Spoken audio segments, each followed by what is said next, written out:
안녕하세요. 반갑습니다. 저는 강남 파고다 맞춤 토익의 구원 선생님이라고 하고요. 오늘 토익 성적이 발표가 됐어요. 또 학생들이 저한테 카톡을 막 보내서 자신의 토익 성적을 좀 분석해 달라. 뭐 이런 질문이 많았는데 그게 좀 이렇게 잘 모르는 친구들이 많더라고요. 그래서 제가 이거를 공유를 좀 해볼게요. 어떻게 하면 효과적으로 성적표를 보고 분석할 수 있는지. 일단 제 성적을 먼저 공유를 하겠습니다. 저는 RC는 이번에 만점이 나왔는데 LC에서 좀 틀렸어요. 그래서 980점 나왔고요. 자, 그러면 어디가 약한지를 확인할 수는 있어요. 이렇게 총 LC 쪽에 5가지 항목이 있고 그 다음에 RC 쪽에 5가지 항목이 있는데 이 각각이 뭘 의미하는지부터 간단히 설명을 드리자면 이 문구가 되게 좀 이렇게 나와 있죠. 보세요. 이렇게 똑같은 말이 여기 있고 그 다음에 여기 있잖아요. 그러니까 잘은 모르겠어도 얘하고 얘는 뭔가 같은 거를 던져주나 보다. 그 다음에 또 얘는 보니까 어디가 똑같냐면 요 부분이 이렇게 서로 똑같죠. 여기 이렇게 똑같잖아요. 그래서 그럼 얘는 또 어떤 측면에서 저게 같은 건가 보다 이렇게 생각할 수 있고 마지막 것만 조금 이게 특이하게 가네? 그럼 요게 뭔가 새로운 것 같은데 이제 그런 느낌은 받으셨을 거예요. 좀 디테일하게 설명을 해보자면 첫 번째로 short and spoken text라는 것은 짧은 글이라는 소리죠. 그러니까 우리 파트 1이라던가 파트 2에 해당되는 거고 짧은 글을 들려줄 테니까 네가 그걸 듣고 나서라는 말이에요. 그러면 이제 extended spoken text라는 거는 뭐냐면 이건 긴 글이겠죠. 그래서 이게 part 3라던가 4를 뜻하고요. 긴 글을 던져줄 테니라는 말이 되는 거야. 그거를 듣고 나서 이제 네가 뭘 해봐. 자, 첫 번째로 좀 쉬운 거부터 가보자면 디테일을 이해할 수 있는 능력을 물어보는 거죠.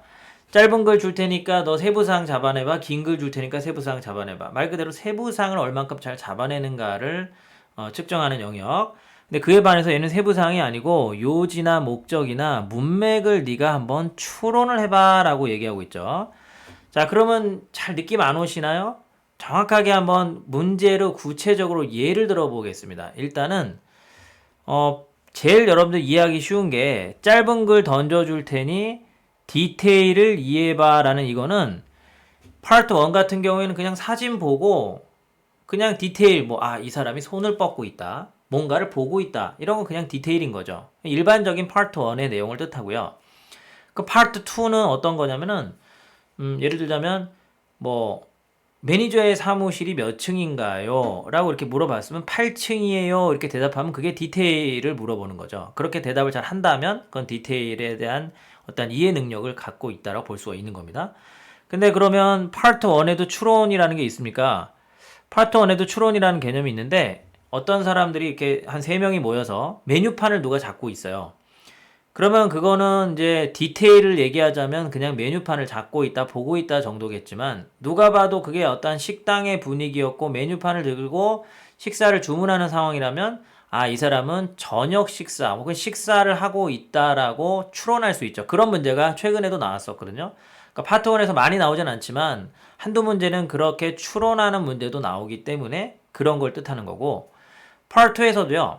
아까 매니저의 사무실이 어디냐 그랬더니 8층이요 라고 대답하면 디테일을 이해하는 거지만 만약에 매니저의 사무실이 어디냐 이렇게 물어봤는데 그는 출장 중이에요 라고 대답을 했다면 그거는 매니저의 사무실이 어디냐라고 물어보는 의도가 이 사람한테 찾아가려고 하는 것이구나. 근데 이 사람 출장 중이에요? 그럼 가봤자 만날 수 없다라고 대답하는 거구나. 의도를 제대로 이해하고 문맥을 이해하는지를 물어보는 문제가 된 거죠. 그래서 이 4가지 영역은 옛날 토익에도 있었던 영역인데 이제 토익이 2016년도에 한번 개정이 되면서 요 영역이 추가가 됐어요. 이게 이른바 여러분도 이미 알고 있는 그 의도 파악이라고 합니다. 상당히 난이도가 있죠. 총 5문제가 나오고 있고요. 파트 3에 한 3문제, 두 문제 자꾸 헷갈렸어요. 그 다음에 파트 4에 3문제가 나와서 총 5문제가 나오는 그 패턴인 겁니다. 일단 이 항목이 뭘 의미하는지는 이해가 되셨을 거예요. 그래서 이게 실제 시험에서 성적표는 파트 1, 2, 3, 4를 따로따로 이렇게 평가하는 그런 그래프가 아닌 것이고 이거는 짧은 글이냐 긴 글이냐 주제 목적 이런 걸 추론할 수 있겠니 아니면은 세부 사항을 이해할 수 있겠니 아니면은 의도를 알 수 있겠니 요렇게 나눠진 겁니다. 자, 이거는 그러면 각각의 항목이 뭘 의미하는지는 이해되셨죠? RC 쪽으로 넘어가 볼게요. RC는 이제 이게 10년 전이나 지금이나 이 그래프의 요 모양이 바뀌진 않았기 때문에 그때부터 어느 정도는 파악을 하고 있었던 부분들이었어요. 일단 가장 쉬운 것부터 가볼까요? 그래머 이해할 수 있느냐? 파트 5하고 6의 문법 문제가 나옵니다. 문법 문제는 보기를 봤을 때 앞머리가 비슷한 것들이라던가 접속사, 대명사 이런 게 문법 문제고요. 대략적으로 문제수 자체가 한 파트 5, 6 합쳐서 한 22문제 정도 좀 될 것 같아요. 그 정도. 그 다음에 여기 이제 어휘 문제고요. 어휘 문제는 파트 5에도 있고 6에도 있고 이것도 둘 다 있는데 이제 얘는 7에도 한 두세 문제가 나오죠. 그것도 한 20 몇 문제 정도 이렇게 되는 거고.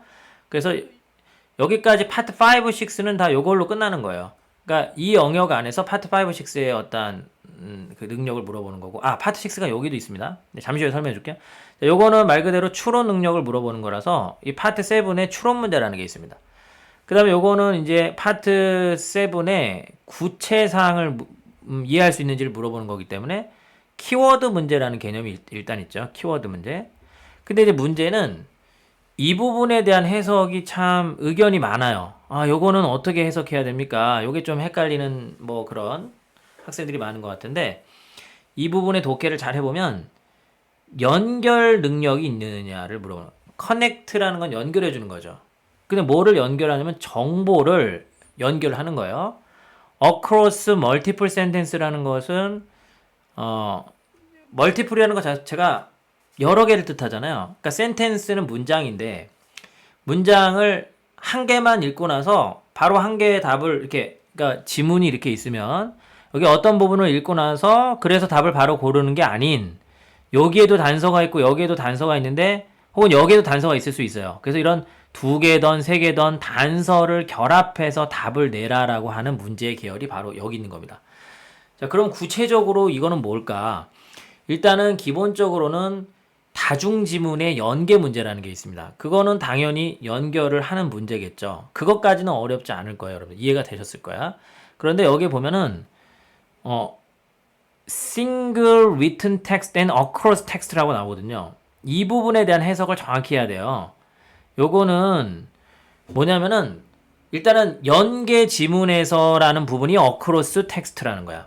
across는 텍스트를 막 가로 질러서 절로 갔다 절로 갔다. 그렇지만 여기에 single이라는 말도 붙잖아요.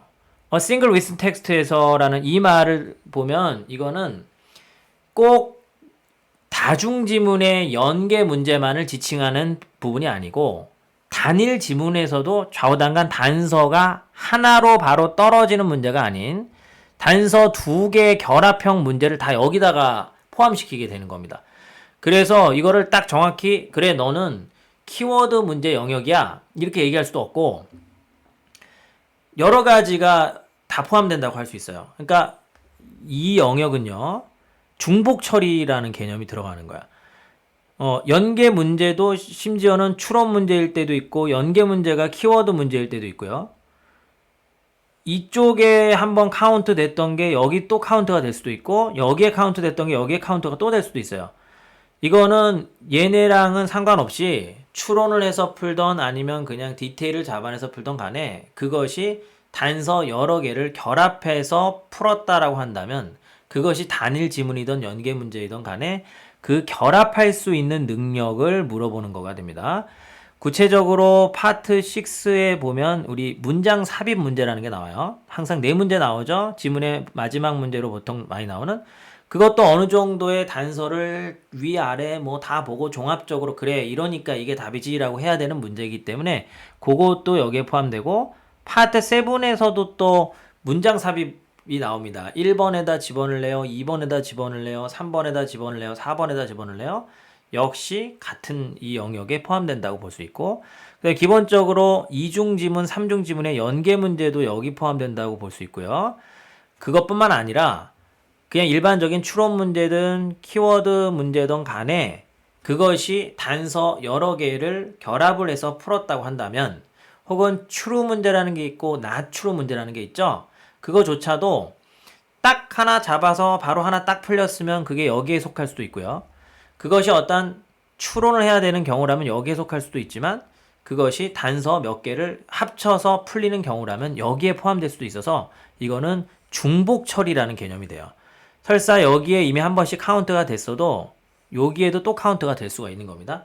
이거를 알아내는데 상당히 오랜 시간이 걸렸어요. 아, 이런 뜻이었구나라는 걸 알아내는데, 그건 제가 어떻게 확신을 갖게 됐냐면, 어떤 한 문제를 틀렸을 때 뭘 틀린지를 제가 기억하고 있거든요. 아, 근데 그것이 답을 고르기 위해서 단서 몇 개를 결합을 했어야 됐던 문제지라는 생각이 들었던 게 바로 이런 패턴이 되는 거고, 요 문제는요, 특히나 좀 이게 학생들이 오해하는 게 연계 문제, 그러니까 다중지문 연계 문제만이 단서를 연계한다고 생각하는데 그렇지 않아요. 예를 들어서 기사문에서 날짜가 나오고 저 뒤에 어저께 우리는 행사를 뭐 가졌다 그랬어요. 근데 이 기사 날짜가 예를 들어서 5월 17일이야. 그러면 아, 어저께라는 말은 5월 16일이구나.